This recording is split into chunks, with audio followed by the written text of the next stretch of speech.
wan ka kendo bende gi jaod bura mandhiwa Mheshimiwa Martin Owino. Budget mbadi odonjo go kaendi kendo neno kochiedho jade mang'eny gi jabiro ga kod geche gi sani ochiedho kendo ganda be nitiere bang'e. E budget kaendi nitiere chenro ma bende otengne machalo kaka mag pur mar nyuolo chiemo pacho kaendi. Sekta mar pur, jopur ma puro e gwenge mag Ndhiwa, alwora mar Nam Lolwe, geto yudo gimoro mbolea. Bolie wach moro manyien.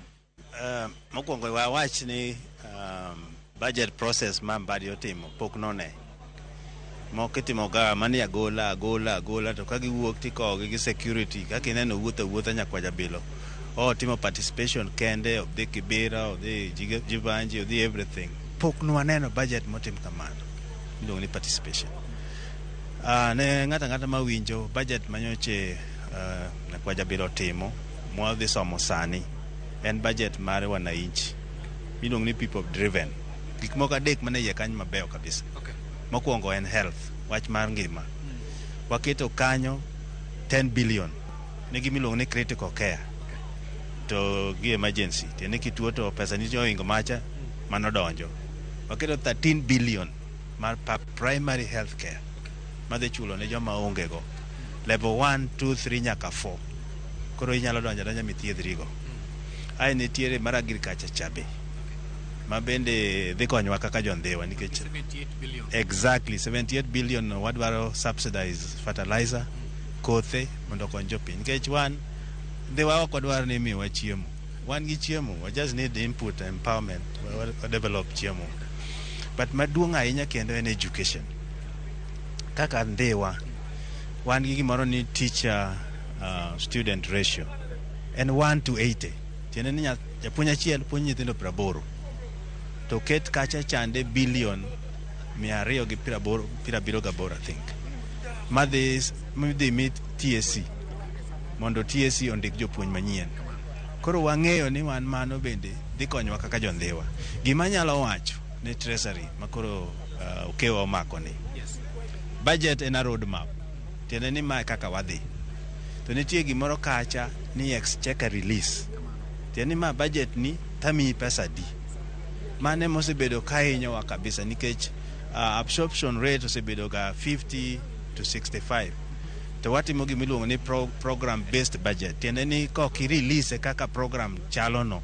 To program cho tim nus kata gore piny. Koro kwasetieko somo gini, gimodhi ong'inwa en exchequer release mondo absorption mag kuonde mokete pesa gi obed malo mondo program mwaketo ka otim. Mheshimiwa kako nitieko nikech ang'eni dole mondo donje ne gima dhi nyime. Bende nyalo yudo be nitiere ber moko ma achiel adek moko mokwanye iye kinyalo lieko gi budget mokalo ma japiny kori ok dhi thum godo ahinya. Maber mologi te ni ok omedo usuru moro amora. Kech macha ne negi usuru mang'eny to ne japiny koro ok nyal konyore. Mano one. To nitiere moko mwaluongo ni manufacturing, job creation, madhi konyo mondo jopiny oyud kaka konyore mondo pesa donje ang'owa mifuko. Because sani inflation ne piny to jopiny ok nyal realize ni inflation ne piny nikech income no onge. Joblessness is at the top. Koro gima paro no timore maber kakato moketo go dhi kelo employment dhi keto pesa e ofuko mar jopiny. Then expenditure koro dhi bet malo. Mano rieko mane onge government. Ka we in mondo iti gi pesa ni adhi yudo suru maber moloyo ka mai pesa cha. Koro ma they create employment or they broaden the base mar taxes. Koro sirkal they gain by putting money in the pocket of the wananchi. Mano siri ma nyakwa jabile mogolo.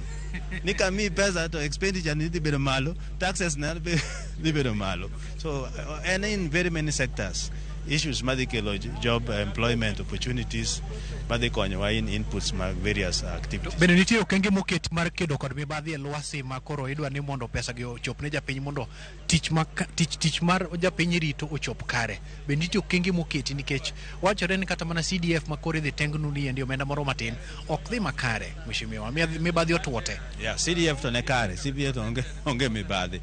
Ma kidhi Ndhiwa tineno gima CDF timo. Okenge miketo mondo mibadhi otieki waluongo ni wastage, corruption and theft. Mane ma pod bedo reformed. Gino ok inyal timo gi overnight.